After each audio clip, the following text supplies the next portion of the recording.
আপনি দেখছেন news now, আমরা জানি কোনটা খবর।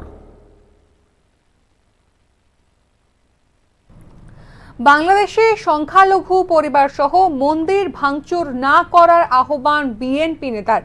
তিনি বলেছেন, আমরা সুন্দর বাংলাদেশ গড়তে চাই, সহযোগিতা করুন। সংখ্যালঘু পরিবারের নিরাপত্তা নিশ্চিত করার কথাও বলেছেন তিনি। আবারও জানাই যে বাংলাদেশে সংখ্যালঘু পরিবার সহ মন্দির ভাঙচুর না করার আহ্বান বিএনপি নেতার। তিনি বলেছেন, আমরা সুন্দর বাংলাদেশ গড়তে চাই, সহযোগিতা করুন। সংখ্যালঘু পরিবারের নিরাপত্তা নিশ্চিত করার কথাও বলেছেন তিনি। দেখুন সেই ছবি।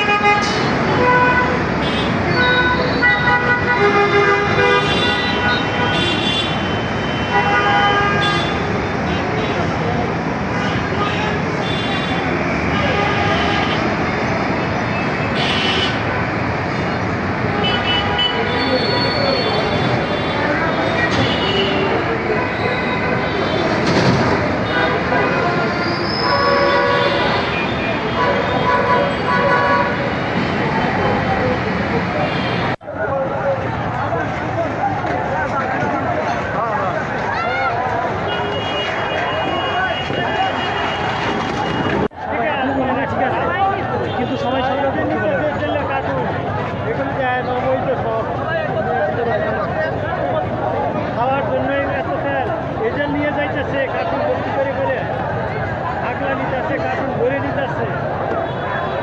এগুলো ঠিক নেই।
পতাকাটা নিয়ে কন্যারা গান সুন্দর লাগবে।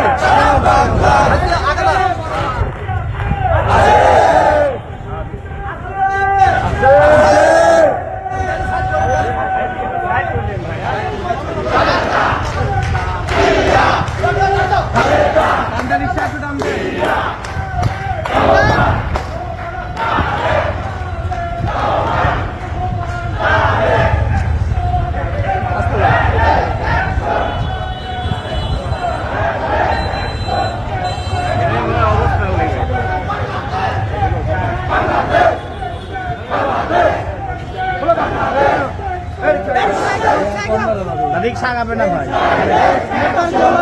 আমি তোমাকে নিয়ে দেবো।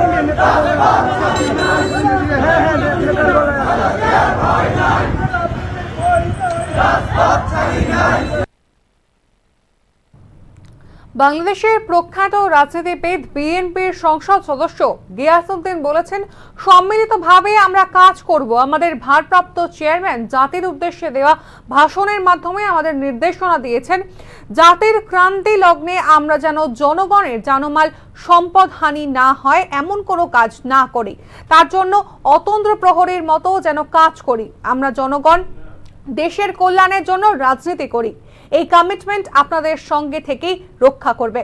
আমরা নারায়ণগঞ্জ সুন্দর পরিবেশ হিসেবে আরো ভালো করতে চাই। শুনুন কি বলেছেন তিনি।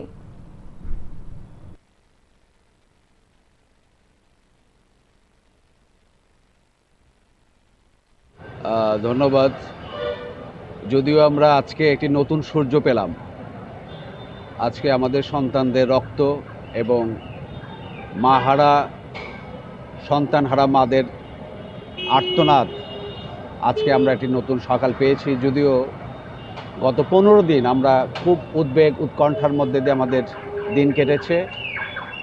আমাদের অনেক সন্তানের রক্তের বিনিময়ে আজকে এই স্বৈর শাসনের শেখ হাসিনার সরকারের পতন হয়েছে। আপনি জানেন গতকাল শেখ হাসিনার সরকার আনুষ্ঠানিকভাবে সে ক্ষমতা ত্যাগ করে দেশ থেকে পলায়ন করেছে। আজকে আমরা গতকাল রাত্রেও যে বিজয় অর্জিত হয়েছে, এই বিজয়ের মধ্যে দিয়েও আমরা অনেকে হারিয়েছি। প্রায় ঢাকা সহ সারা বাংলাদেশে প্রায় 113 জন, আনুমানিক 113 জন আমরা যতটুকু জেনেছি শহীদ হয়েছেন। এদের মধ্যে ঢাকাতে 49 জন এবং ঢাকার বাইরে বাকি। এদের আত্মত্যাগের মধ্যে দিয়ে আজকে